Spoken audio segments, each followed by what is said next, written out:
제가 참 놀라운 것들이 있는데 저희 교회 집사님들이 기도들을 정말 제가 하고자 하는 그 메시지들을 기도 안에 다 이렇게 해 주셔 가지고 사실 제가 기도를 설교를 안 해도 될 것 같아요.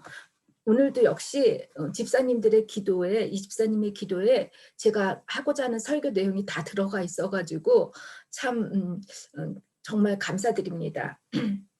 며칠 전 한국에서는 모 대형 교회가 대면 예배를 강행했다가 사실 폐쇄 명령이 내려진 것에 대해 집행정지 가처분을 신청했다가 기소되었다는 소식을 들었습니다. 재판부의 입장은 코로나19 확산 방지는 매우 중요한 공공복리이고 종교의 자유도 공공복리를 위해 필요한 경우 법률로 제한할 수 있다고 했고, 이어 대면 예배 금지는 내면의 신앙 자유와는 무관하고 예배 자체를 금지하는 것이 아닐 뿐 아니라 예배 장소와 방식만을 제한하는 것이기에 종교의 자유를 침해한 것으로 보기 어렵다라고 이렇게 이제 기각을 선고했습니다. 그럼에도 많은 교회들이 한국에서는 대면 예배 금지에 대해 종교적 핍박이라고 간주하면서 예배는 생명이기에 목숨을 바쳐서라도 주일 예배를 지켜야겠다고 대면 예배를 포기하지 않고 있습니다. 이렇게 주장하시는 기독교인들 중에는 많은 분들이 지금의 현 정권이 김일성 주사파이어서 대한민국을 공산주의로 만들어가고 있고 예배를 핍박하는 것으로 믿고 있는데 여러분 어떻게 생각하십니까? 또한 한국에는 백투 예루살렘이라는 선교 단체에서는 하나님 나라의 완성을 위해 구약 성경에 이스라엘이 먼저 회복돼야 하기 때문에 이스라엘, 그러니까 예루살렘을 복음으로 성시화해야, 통일해야 주님이 오시고 무엇보다도 코로나는 위험한 것이 아니라고 믿습니다. 이들은 빌 게이츠와 같은 특정 세력이 전 세계를 백신으로 통해서 인간의 DNA를 조작하여 인간을 노예로 만들기 위한 것이라고 믿고 코로나 백신을 전면적으로 거부한다고 합니다. 여러분, 이런 소식을 들을 때 참 안타깝지 않습니까? 우리와 똑같이 하나님을 믿고 똑같은 성경을 읽고 똑같이 기도하고 똑같이 찬양하는 분인들인데, 아니면 어쩜 이분들이 우리들보다 더 열정적으로 하나님을 믿고 이분들 보면은 목숨을 내놓을 정도로 전도하십니다. 그런데 왜 제 마음이 이렇게 불편한지 모르겠습니다.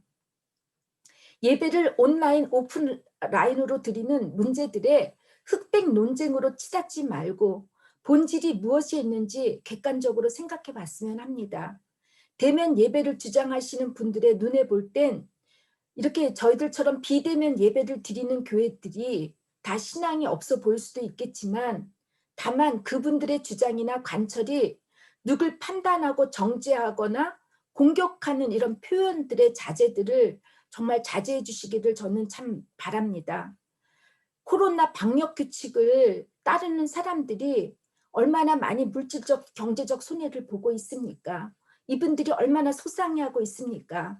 저는 이분들을 배려해서라도 우리 교회들이 정말 예수님이 말씀하신 하나님의 사랑, 이웃 사랑이 무엇인지 한번 생각해 보는 시간이 되었으면 합니다. 지난해 3월부터 저희 교회도 지금까지 계속해서 비대면 예배를 드리고 있는데 여러분 어떠세요? 견딜만 하십니까? 견딜만 하십니까? 그동안 세 나라 국경에 살고 있는 우리들이 일주일에 한 번 만나서 예배를 드렸던 것이 얼마나 감사하고 소중했었는지 다시 한번 깨닫게 되는데, 여러분도 같은 마음입니까? 저만 그래요? 아닌가요? 지난해 국경 폐쇄 전에 우리는 집사님과 회의를 하면서 대면 예배를 드릴 수도 있었지만 여러 사정과 형편을 고려해서 우리 스스로가 비대면 예배를 결정했는데 놀랍게도 예배 출석이 정말 높아요. 정말. 응? 무엇보다도 이렇게 정홍주 집사님, 오정택 형제님, 그리고 저희들 교회에 한 번이라도 참석해 주셨던 분들이 각지에서 이렇게 예배 참석해 주시고 그렇게 함께 예배를 나누게 해주셔서 저희들은 어떻게 보면 저희 교회는 코로나로 인하여 혜택을 받은 교회 같아요. 무엇보다도 우리 재정을 맡으신 정현주 집사님과 이용욱 집사님께서 하시는 말씀이, 제가 여러분도 알다시피 헌금에 대해서 이런 방구도 하지 않았는데 걱정하지 않을 정도로 우리 재정이 마이너스가 되지 않았다고 합니다. 참 여러분들 모두에게 감사를 드립니다. 비록 작은 교회지만 그동안 교회에 대해 우리들의 건강한 비전과 소망들이 하나님 보시기에 나쁘지 않았음을 저는 인정해 주시는 것 같아서 저 개인적으로는 참 많이 감사했고 힘을 얻게 하셨습니다. 2021년 신년에 주님께서 우리에게 주신 말씀이 제자들을 부르실 때 주신 말씀으로서 깊은 데로 가서 그물을 던지라입니다. 언제 코로나 팬데믹이 끝날지도 모르는 지금의 상황에서 어떻게 우리 교회가 선교적 사명을 더 잘 감당할 수 있을까 물을 수밖에 없지만, 이 말씀을 주셨을 때는 분명 하나님께서 우리를 향해 뜻이 계실 것이라고 믿습니다. 비록 어려운 시간이지만 여러분과 제가 바젤 한인 선교회라고 하는 우리 교회 이름처럼 앞으로 그물을 던지는 그때를 위해 지금 우리 모두가 말씀과 기도라고 하는 이 깊은 물속에서 잘 양육받고, 또 현재 우리의 삶 속에서 적용하며 변하지 않았던 우리의 옛성품들이 새롭게 변화되고 미성숙했던 그 믿음과 신앙이 성숙해지는 그런 훈련의 시간이라고 믿고, 여러분 이 훈련의 시간을 각자 잘 이겨나가시기를 주님의 이름으로 부탁드립니다. 우리 모두가 그물을 던지는 그때를 위해 저는 이번 주부터 우리가 다시 대면 예배를 드리고 기도 모임을 갖게 되기까지 사도행전 말씀을 여러분과 함께 묵상하고자 합니다.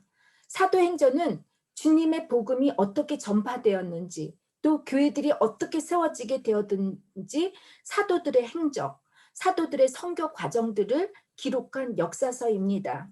여러분들이 바울이 쓴 13개의 서신을 읽을 때마다 바울의 서신들이 언제 어디서 누구에게로 무슨 일로 쓰여졌는지 참 그 맥락을, 초대교회 복음의 맥락들을, 또한 배경들을 이야기가 참 어렵고 혼돈이 될 때가 있는데 그렇지 않습니까?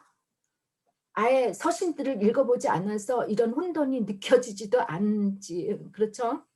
웃으시는 분들은 약간 양심이 걸리시겠죠? 그런데 사도행전을 먼저 읽고 서신서들을 보면 한결 이해하기가 쉽습니다. 이처럼 사도행전은 바울 서신서들을 이해하는 데 도움을 주는 안내서이고 길잡이라고 보시면 되겠습니다. 먼저 사도행전의 묵상을 위해 짧게나마 제가 사도행전에 대한 개론을 여러분들께 소개해 드리겠습니다. 사도행전을 기록한 저자는 다 아시죠? 누가입니다. 그는 유대인이 아닌 이방인 헬라인이었습니다. 의사로서 후에 바울의 주치의로서 바울의 선교 여행에 함께 동역하는 사람이었습니다. 누가는 1장 1절에서 2절에서 누가복음에서와 마찬가지로 사도행전에서 수신자와 기록 목적을 밝히고 있습니다. 테오필로라고 하는 수신자의 이름이 나옵니다. 이에 여러 신학자의 의견들이 분분한데, 이 테오필로라고 하는 그 누가복음에서는 각하라는 호칭을 썼어요. 그래서 아마 고위 관직자라고 그런 이렇게 보는 사람이 있는데, 이 사도행전에서 보면은 이 데오빌로라고 하는 각하의 호칭을 쓰지 않은 것으로 봐서 아마 초신자에서 어느 정도 이제 신앙이 점점 무르익는 사람이 아닐까라고 해석하는 그런 신학적 해석도 있고, 다른 사람은 이 데오필로, 이름이 테오 하면은 하나님이죠. 필로스에 나오는 사랑이라는 것으로 하나님의 사랑하는 자라는 것으로 이름을 그렇게 해석하시면서 하나님의 사랑하는 자라는 그 뜻으로 아마도 이 수신자가 한 사람, 데오빌로라는 한 사람이 아니라 하나님을 믿는 모든 이방인들이라고 해석하시는 분들도 있습니다. 여러분, 유대인도 아니고 한 번도 예수님을 만나보지도 않고 더욱이 예수님의 부활을 경험하지 못했던 이방인인 누가가 예수님의 생애와 말씀들, 그리고 성령의 역사를 통하여 사도들의 복음 행정들을 기록했다는 것이 놀랍지 않습니까? 여러분들 만일 독일 사람이나 외국 사람이 우리나라 한국의 역사를 기록했다면 여러분들 어떨 것 같아요? 여러분은 누가처럼 어떤 복음의 증거들을 기록하고 계십니까? 사도행전은 28장으로 끝이 나지만 내용상 끝이 아닙니다.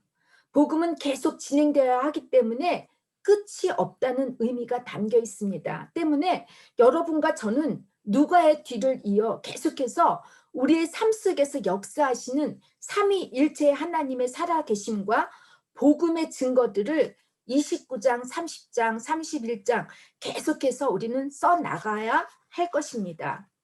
사도행전의 특징은 첫째, 누가 저자가 사도행전의 성령의 역사를 무시할 수 없을 정도로 성령에 대해 70회 정도 성령의 역사를 언급하고 강조합니다.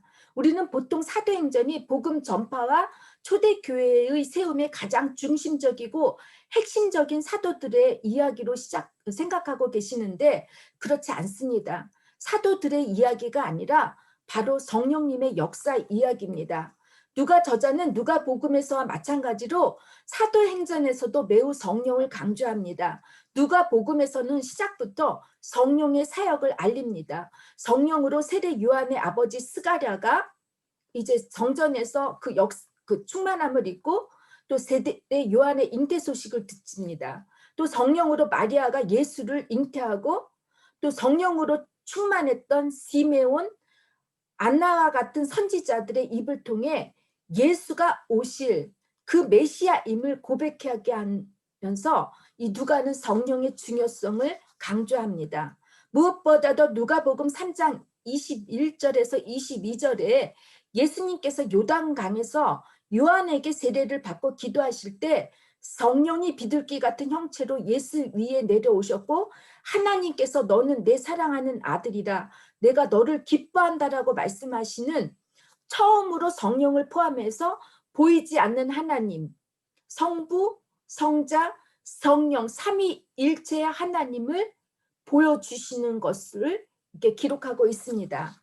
여러분, 제가 사도행전을 묵상하는 동안에 저는 여러분과 제가 어떤 신비적 체험보다는 성령에 대해서 올바르게 알고 성령의 강건한 임재를 경험하면서 성령님께서 우리에게 주시는 그 통찰력과 지혜, 그리고 위로와 격려, 배움의 능력과 사회 정의를 실천할 수 있는 용기와 힘을 얻기를 바랍니다. 그리고 우리들의 믿음이 회복되고 신앙의 열정이 살아나서 복음의 사명자들로 귀히 쓰임 받기를 축원합니다.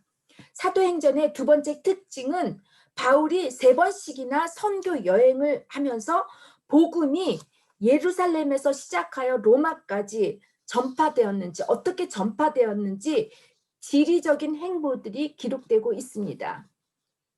이스라엘 역사가 요세푸스에 의하면 헤롯 왕은 로마 식민지의 비호 아래 예루살렘을 확장하고 요새화하는 보수 공사를 대대적으로 벌이면서 재건축을 단행했는데 이때 성전도 중축하면서 그 이름을 헤롯 성전이라고 칭했습니다. 이 성전이 예수님의 공생 초기까지 46년 동안 확장 공사가 계속되었다고 한다면 여러분 얼마나 엄청난 큰 공사였겠습니까? 그 결과 1만 8천 명이 실업자들이 생겼다고 하는데 당시에 예루살렘에 살고 있었던 주민이 4만에서 7만 명 정도라고 한다면 이 숫자는 엄청난 실업률이었을 것입니다. 성전 건축뿐 아니라 보수 공사를 위해 세금 징수의 무게로 인하여 주민들의 생활은 이루 말할 수 없을 정도로 경제적으로 피폐해졌다고 합니다. 종교적으로 볼 때는 성전이 이렇게 크게 확장되었다는 것은 성전 안에 권력이 존재하게 된다는 뜻이고 이 기득권의 체제를 유지하기 위해 권력 이권 싸움이 있었다는 것입니다.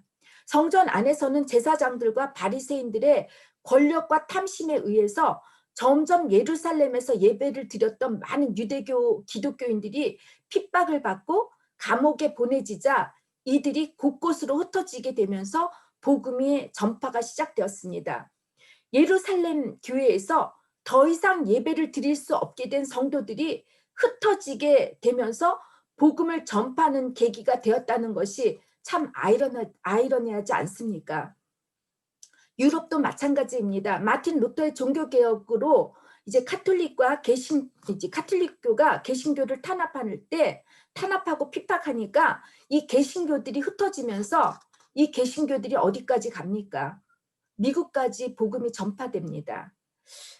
저는 토요일 어제 오전에 대한항공에서 이렇게 파일럿으로 일하는 제 소꿉친구의 전화를 받았습니다. 이 친구는 어렸을 적에 그 빌리 그레암 목사님께서 여의도 광장에 이렇게 집회를 하실 때 자신은 선교사를 돕는 사람이 되겠다고 서원하고 어떻게 하면 선교사를 도울 수 있을까 고민하다가 이제 파일럿 기장이 되었습니다. 그의 직업상 지금까지 특성으로 인하여 많은 선교사들을 돕은 이렇게 신앙이 신실한 친구입니다. 그런데 이 친구는 자신이 지금까지 열심히 섬겨왔던 교회의 어려움으로 많이 힘들다고 어제 저에게 전화를 했습니다. 저 역시 이 친구의 교회 그 뉴스를 제가 인터넷을 통해서 알고 있었지만 제가 말을 하지 않았습니다.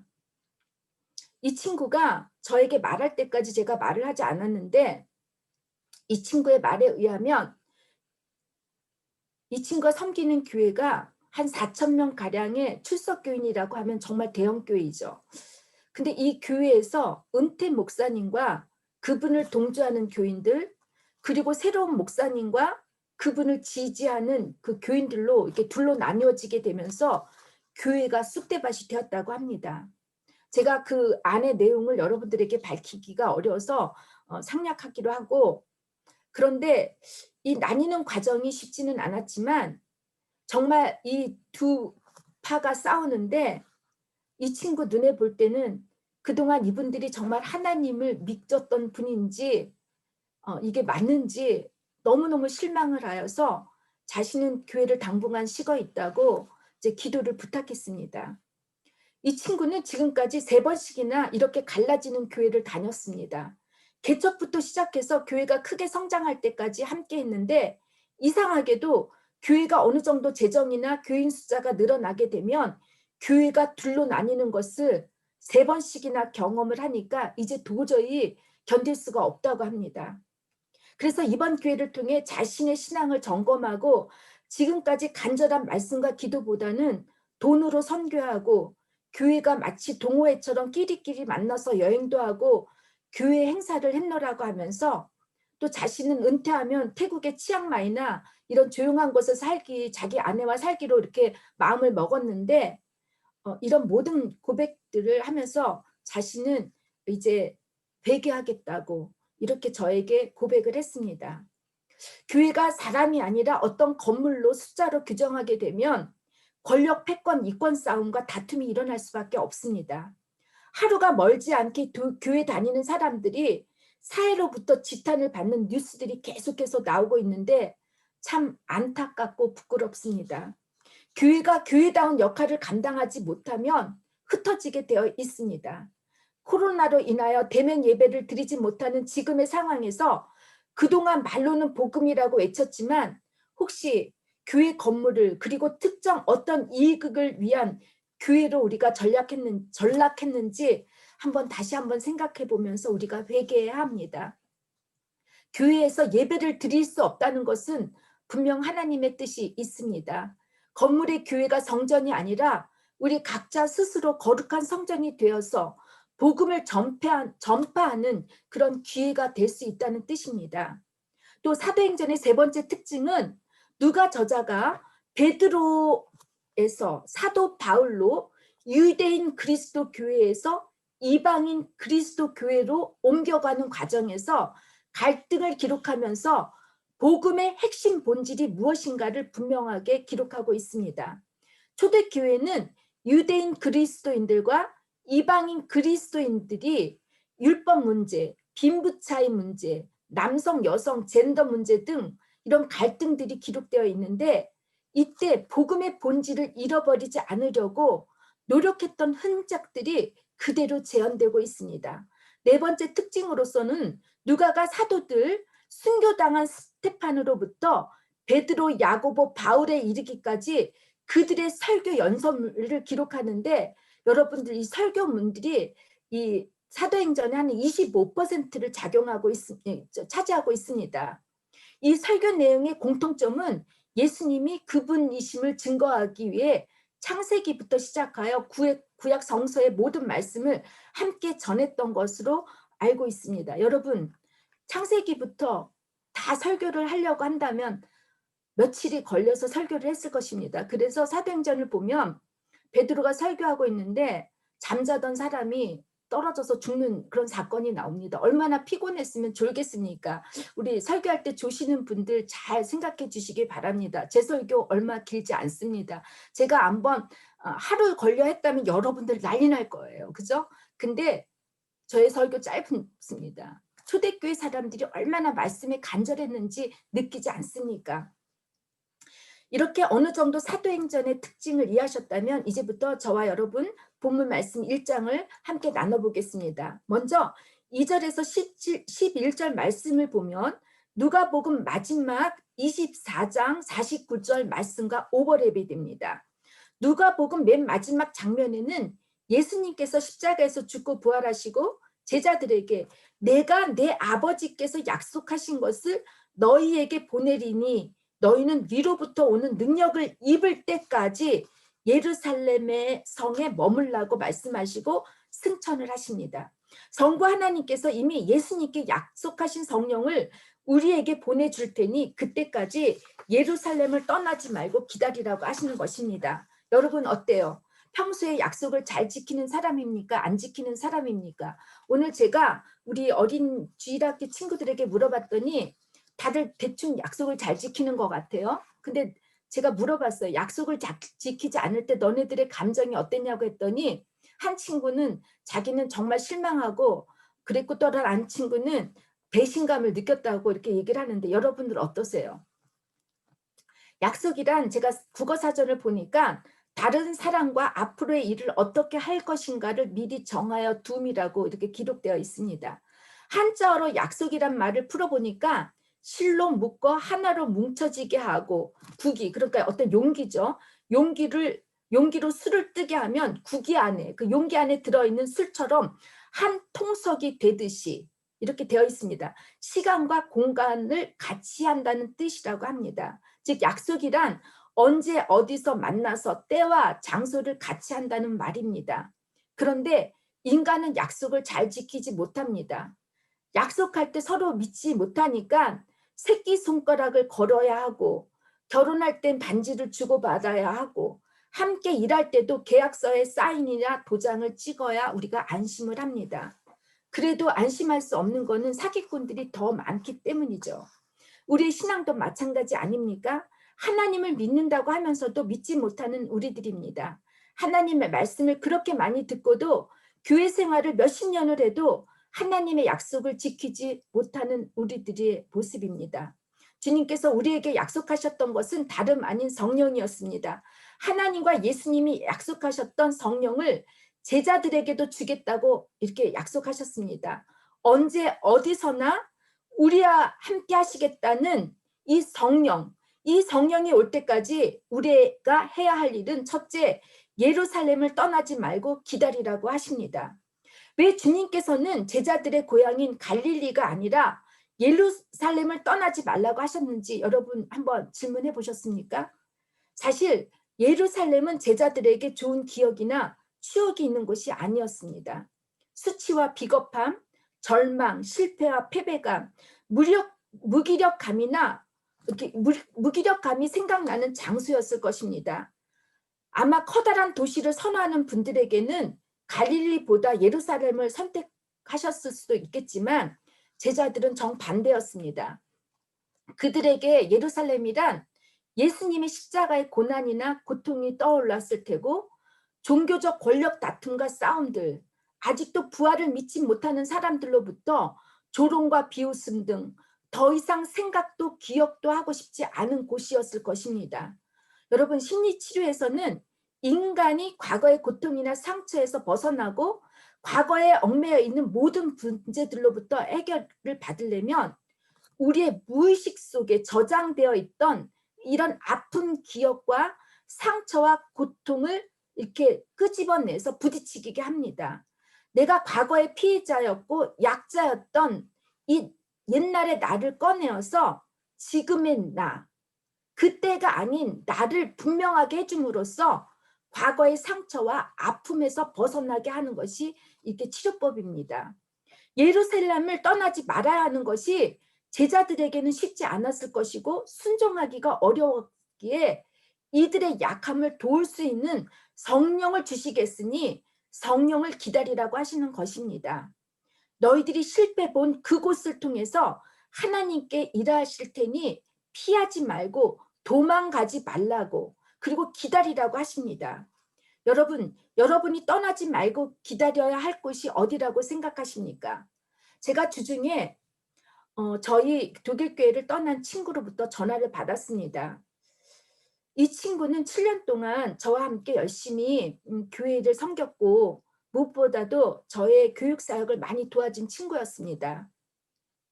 매주 한 번도 빠지지 않고 주일 학교를 봉사했고, 그리고 이 친구를 제가 7년 동안 성경 공부를 이렇게 같이 하면서 가르치고 이렇게 양육했는데, 이 친구가 저희 그 독일 교회 한 목사님으로부터 크게 실망을 하고 지난 여름에 주정부 교회를 떠났습니다. 주정부 교회를 떠났다는 것은 세금을 이제 더 이상 내지 않겠다라는 뜻이죠. 그리고 이 친구가 이제 다른 교회, 그러니까 후라이 에반겔리시 게마인데라고 주정부 교회가 아닌 개인이 하는 그런 교회로 떠났습니다. 제가 이 소식을 듣고 나서 이 친구에게 메일도 전화도 다 했는데 저의 전화도 받지 않고 메일에 연락도 없었습니다. 그러다가 며칠 전에 이 친구 남편이, 제가 네 교회를 섬긴다고 그랬잖아요. 한 교회 장로님으로 있는데 장로직을 그만두겠다고 이렇게 메일을 보낸 것을, 메일을 받은 장로님과 목사님이 제게 이 친구의 메일을 보냈습니다. 저는 이제 사실 쇼크를 받았습니다. 이 친구의 남편과 함께 이제 돌아오는 2월부터 독일 교회의 평신도 신학 강좌를 함께 준비하고 기다리고 있는데 그만둔다고 하니까 제 마음이 참 무거웠습니다. 그들이 왜 주정부 교회를 떠나려고 했는지 저는 이해하기 때문에 속으로 약간 섭섭했지만 그 친구를 위해서 기도했고 축복했습니다. 그리고 그날도 제가 그 친구를 많이 생각해서 내가 어떻게 하면 이 친구에게 좋은 마지막 인사를 전할까 고민을 했는데, 그래서 제가 한번 식사를 초대해야겠구나 하고 했는데 그때 바로 전화가 왔습니다. 제가 이 친구에게 어떻게 지내냐고 물어봤더니 참 많이 힘들다라고, 그리고 많이 마음이 흔들린다고 얘기를 했습니다. 사실 속으로 좋아할 수 있어야 할 일이지만 저는 사실 그렇지 않았습니다. 그리고 이 친구가 제가 인도하는 성경 모임은 빠지지 않고 계속 할 것이라고, 그리고 자기 남편은 아직 우리 주정부 교회에 남아서 저희가 하고자 하는 일을 돕겠다고 이렇게 하는데, 여러분 제가 느꼈던 거는 그래요. 우리가 떠나지 말아야 할 곳에 붙어 있으면, 그러니까 떠나고 싶은 곳에 우리가 붙어 있으면 여러분 하나님이 일하시는 것이 있습니다. 여러분이 떠났다고 해서 더 좋은 일이 있을 것 같죠? 전혀 그렇지 안 그렇습니다. 내가 바라고 원하는 일들이 떠나면 모든 것이 해결될 거라고 생각하는데 정말 그렇지 않을 때가 인생에 더 많습니다. 주님께서 십자가에서 고난을 받으셨으니까 부활의 증거가 있듯이 제자들 역시 배신과 실패와 고통을 겪고 나니까 부활의 예수님을 만날 수 있었습니다. 그럼에도 불구하고 지금의 고난의 자리를 떠나고 싶었지만 떠나지 않고 붙어 있으면 성령을 받을 수 있다고 주님께서 이야기하십니다. 우리가 하나님을 믿으면서 고난과 아픔을 겪지 않으면 예수의 증인으로 사는 것이 참으로 어렵습니다. 우리가 나의 간증이 없이 말씀만 전하면 되지가 않습니다. 그래서 바울은 내가 그리스도와 함께 십자가에 못 박혔나니 그런즉 이제는 내가 산 것이 아니요 오직 내 안에 그리스도가 사신 것이라고 이 갈라디아에서 이렇게 고백을 했습니다. 우리가 십자가에 못 박히는 고난과 아픔을 겪지 않는 한 그리스도 안에 사는 것도 성령이 일하시게 하는 것도 참 어렵습니다. 그래서 여러분 고난받지 않은 분들에게 제가 고난을 받으라고 하는 것은 아닙니다. 고난을 받지 않고 예수님의 은혜와 사랑을 경험한다면 얼마나 너무 좋지 않습니까? 고난은 유익입니다. 우리의 옛 성품과 우리의 옛 고집 그것들을 꺾게 해주십니다. 그리고 하나님의 사람으로 회복시켜 주십니다. 두 번째, 주님께서는 예루살렘을 떠나지 않고 기다리면 성령의 세례를 받을 것이라고 약속하셨습니다. 세례는 대단히 중요한 의미를 갖습니다. 물세례라는 것은 우리의 신앙의 고백입니다. 주님과 함께 내가 물속에 들어감으로써 죽고 주님과 함께 살겠다는 나의 의지, 나의 고백이 될 수 있습니다. 그러나 이것만으로 우리가 신앙생활하기에는 너무나 약하고 힘이 듭니다. 때문에 주님께서는 성령의 세례를 받으라고 하십니다. 성령의 충만함입니다. 많은 사람들은 성령 세례를 무슨 방언처럼 생각하시는데 전혀 그렇지 않습니다. 성령이 주시는 세례를 통해 온전한 신앙인으로 성장, 성숙할 수가 있습니다. 내 의지와 뜻만으로 되는 어떤 종교적 행위나 윤리적인 인간으로서가 아니라 영적인 사람이 되기 위해서 또 하나님 나라와 복음을 전해야 하는 사명을 위해서는 이 성령의 세례를 통해서만 가능합니다. 성령님은 다양한 방법으로 당신의 백성과 교회를 위해서 꿈으로, 환상으로, 예언을 통해서도 가르쳐 주시고 좋은 리더십을 세워주시고 또 많은 통찰력과 지혜를 주시고 이성적인 능력을 주시고 우리가 불의로운 사회에서 사회 정의를 실천할 수 있는 용기와 힘을 주시고 무엇보다도 우리들이 믿음을 잃지 않도록 위로와 격려와 동기부여를 해주십니다. 여러분 이제 제가 말씀을 맺겠습니다. 우리 모두 떠날 곳을 떠나지 마시고 지금 있어야 할 곳을 잘 지킴으로써 하나님께서 주시는 놀라운 성령을 받으시기를 주님의 이름으로 축원합니다. 흉년을 만나서 애굽으로 떠났던 아브람, 죄를 짓고 하란으로 떠났던 야곱, 애굽 간원을 죽이고 미디안으로 떠났던 모세, 농사가 싫고 자유가 그리워 아버지 집을 떠났던 탕자, 결국은 다 어떻게 되죠? 다시 제자리로 주님께서 부르시고 오지 않습니까?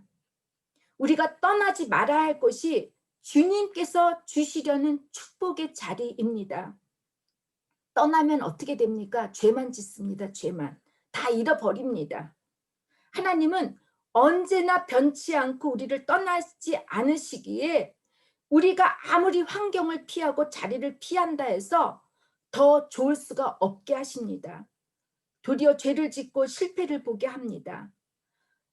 지금 우리가 있는 그 자리가 축복의 자리이고 내 옆에 있는 사람이 내게 주신 소중한 그 사람임을 잊지 마시고 예루살렘을 떠나지 않고 약속의 성령을 받을 때까지 잘 기다리는 여러분과 제가 되길 주님의 이름으로 축원합니다. 이제 다 같이 기도하시겠습니다. 지금은 길과 진리요 생명이신 예수 그리스도의 은혜와 세상을 이처럼 사랑하사 독생자를 주신 하나님 아버지의 지극하신 사랑하심과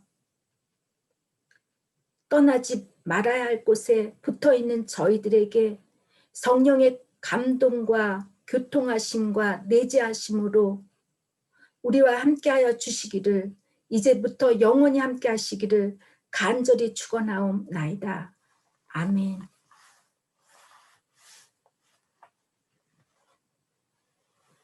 자, 예배 마쳤습니다. 모두들 건강하시고 한 주